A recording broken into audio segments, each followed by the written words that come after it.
It's dropping.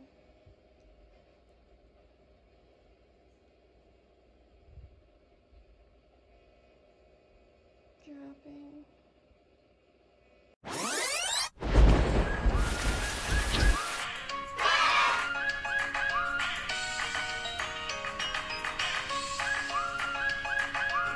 My name's Olivia, and I am free. Hello and welcome to today's video.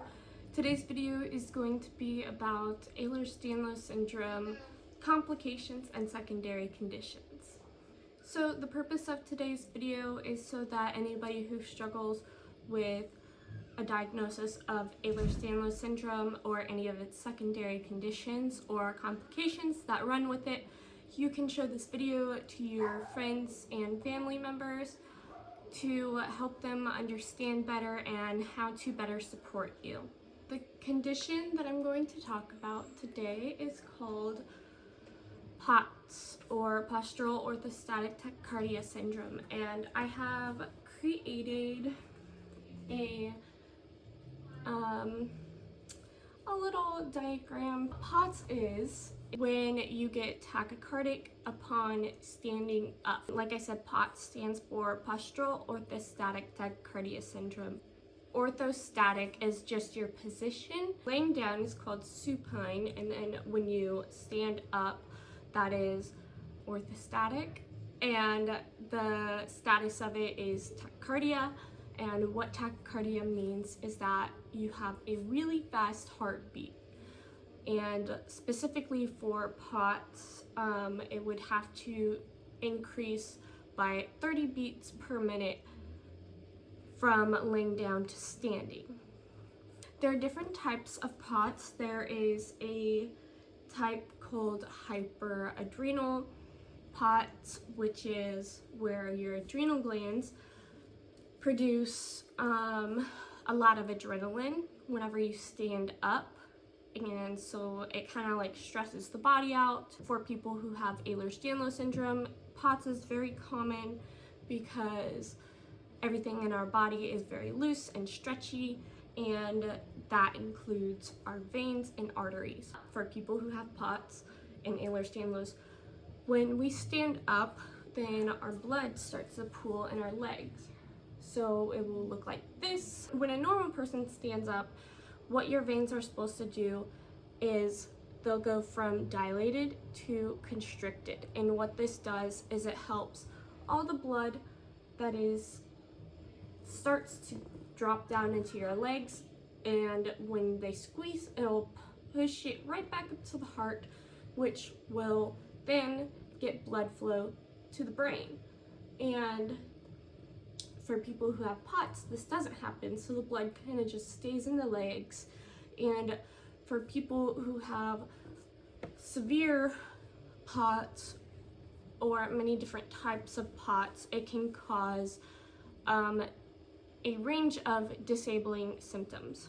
Another type of P.O.T.S is called hypovolemic P.O.T.S. A lot of you may have experienced this actually just by simply being dehydrated.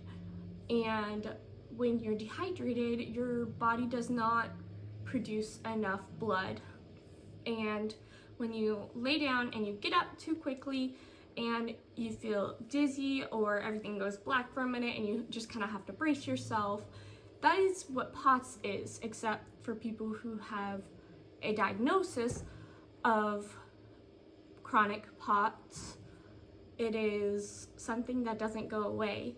It is not just a one-time thing. It is something that you have to deal with daily.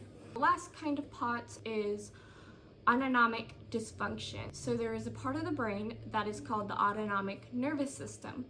And the autonomic nervous system does all the things in your body that you wouldn't ordinarily have to think about, such as your heart rate, your breathing, your blood pressure, your body temperature, blinking, cues to go to the bathroom, hunger cues, fullness cues. All of that is done by your autonomic nervous system, not something you think about. You just get the signal and you're like, okay, well, I know what I have to do now. But for people who have autonomic dysfunction, we don't get the signals. Our body doesn't regulate our heart properly, or blood pressure, or body temperature, none of that. So specifically for me, I have actually all the types, and this is very common in people who have Ehlers Danlos Syndrome to have more than one type, or even struggle with all types. And this is just because since Ehlers Danlos Syndrome is caused by a genetic mutation, our body doesn't really do things like it's supposed to. Symptoms: people with POTS might experience low blood pressure, and this is with most type of POTS except for the hyperadrenal POTS. And for the hyperadrenal POTS, you may actually experience an increase in blood pressure, but not everybody has blood pressure changes. Some people just have the heart rate change. And another thing is that you'll experience high heart rate. You may also experience arrhythmias, and this is because of the lack of blood flow to the heart, and the heart trying to compensate, and it just isn't able to. And another thing that people experience is migraines and headaches, and that's because of the lack of blood flow to the brain. And some people that have severe POTS may experience convulsions. And typically this happens when you have syncope. Syncope is the medical term for fainting or passing out. Just when the brain goes too long without proper oxygen to it, the body starts to shake. And another thing is, which is why I made this, is brain fog. And brain fog is just pretty much when you can't concentrate very well. Another thing that can happen is appetite changes, and this can go either way: an increase in appetite, decrease in appetite, and mostly that one goes with the autonomic dysfunction. Like I said, with autonomic dysfunction, you can get temperature changes, so you can either get a really low temperature, or you can get an increase in temperature. You can get vision changes, so you can get double vision, blurry vision, or a part of a migraine maybe that you might get a spot in your vision, or even lose sight for a short period of time. Ringing in the ears: a lot of times this happens if my blood pressure is really low and I try to walk around or stand up, and typically I get ringing in my ears shortly before I'm about to pass out. Leg pain or leg swelling, or both of those. And I've actually even blown an artery, or not an artery, a blood vessel in one of my legs, just from too much blood pooling. And then another thing that can happen for people with POTS is that you can get electrolyte imbalances, vertigo, dizziness, and loss of balance. How POTS is diagnosed is there's something called a tilt table test. You go in and they have you lay down on this table. It can be done different ways at different places that do this test, but it'll take your blood pressure, your heart rate, and you'll also be hooked up to an EKG. And then so you'll lay down for 5 whole minutes. And then after that 5 minutes is up, they'll sit the table straight up. And you are strapped down and everything so you don't fall off the table. And when you're sat up, then they'll take your blood pressure, your heart rate. Obviously, you'll see the EKG. They'll see the EKG results on the screen. And then they'll do that every minute for, I think, up to 10 minutes, maybe longer. For me, I only lasted 3 minutes before passing out from an abnormal heart rhythm, so an arrhythmia, as well as tachycardia and low blood pressure. Another way that POTS can be diagnosed is that they can do a 24-hour urine, and so pretty much you go to the bathroom, they collect it over 24 hours, and then they'll check your cortisol levels. Another test that they can do to diagnose POTS is that they can do muscle biopsy. And then I know that there's a few other tests, but I've never had any more testing done than that because they got enough information from the testing that I had already had done. And the last thing I'm going to talk about is different treatment methods. Depending on the type of POTS that you have, there are different treatment methods. I am on 2 different steroids, and these steroids are called fludrocortisone or Florinef, and then there's another one called midodrine, and then there are also beta blockers. Sometimes these don't really work for people who get really low blood pressure, so for me they only made things worse because they will slow down the heart rate, and since the heart and blood pressure both run together, they actually ended up lowering my blood pressure even more, even though they helped with my heart rate. And so I was passing out more often when I was on those, and they've tried many different types on me, but just none of them really worked. Another type of treatment that can be used other than medications is compression stockings. This is what they'll look like, and they go on your legs, and they'll typically go up to the knee. They can go up even higher than that. Sometimes I'll wear compression leggings without the compression stockings, because those, I have high-waisted ones that come all the way up to here, and those can help even more than the compression stockings, because whenever I wear the compression stockings, then the blood doesn't pool in my calves anymore, but then it starts to pool in my knees and thighs, and it's very painful.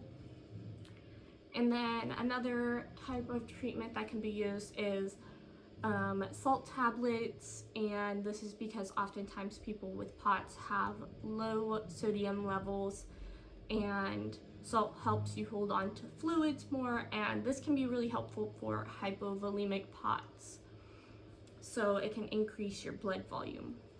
And then another type of treatment is drinking lots of Gatorade, and this is because Gatorade has lots of electrolytes. You can even add salt to the Gatorade to try and increase your blood volume. I have malabsorption issues, so I have a Port, which is a surgically implanted device underneath my skin with a catheter that leads to the right ventricle of my heart. And then I can get fluids, electrolytes, sugar, medications through my port, and that can also be really helpful. This is an absolute last resort type of option though, because my doctor wanted to start this because of my malabsorption, because I would get hypoglycemic, so my blood sugar would get really low, as well as my electrolytes. And electrolytes are really important to keep the heart beating in a regular rhythm. There was one point in time where there was an emergency and I had to get something called an IO place, which is like a IV in the bone. For me, they put it in my shin bone, and they had to administer emergency medications through that. So that was kind of the last straw for my hematologist before ordering my port. Another last resort type of option is trying out other types of heart medications than just the beta blockers that I was talking about. I have a hyperdynamic left ventricle in my heart, and what this means is that my left ventricle is pumping really, really hard to try and get blood to my brain and to circulate blood throughout my body. And so this is not good because it can eventually cause me to go into heart failure. So my doctor has already placed me on heart failure medications so that this doesn't happen. So I'm on something called Corlinor and digoxin. This has really helped things. It has helped a lot with edema that I was getting, so swelling in my extremities, and it has also helped to better control my heart rate and decrease the amount of times I go into arrhythmias. And so that is pretty much all I have to say about P.O.T.S. I hope that this video was helpful, and if you learned any new information about P.O.T.S that you didn't already know, and you struggle with P.O.T.S, or you know somebody who struggles with P.O.T.S, then you should bring up this new information to your doctors if your P.O.T.S is not well controlled, and see if they would like to have you trial one of these options to better manage your P.O.T.S. Before I end this vlog, I'm going to show you some footage that I took just a few days before filming this video. The thing just aired because my blood pressure is too low, and I won't take it if it's too low. Alright, it's gotta read the blue light.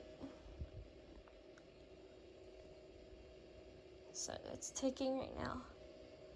I had to lay down because I felt like I was gonna pass out.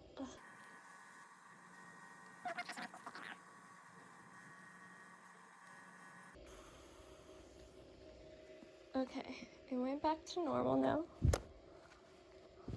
Heart rate went down. But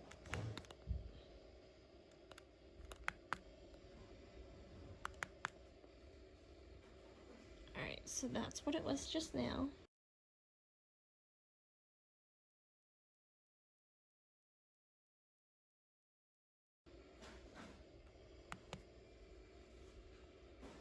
But this was the reading before. So that's pretty low.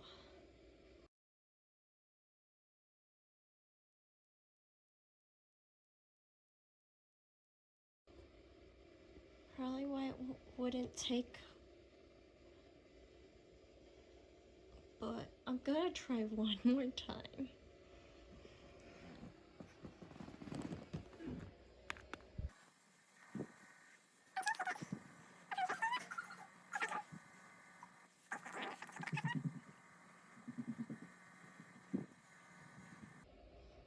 It's dropping.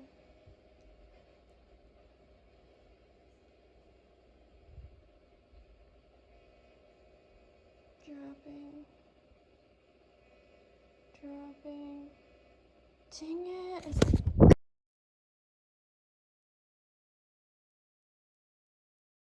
Thank you so much for watching today's video.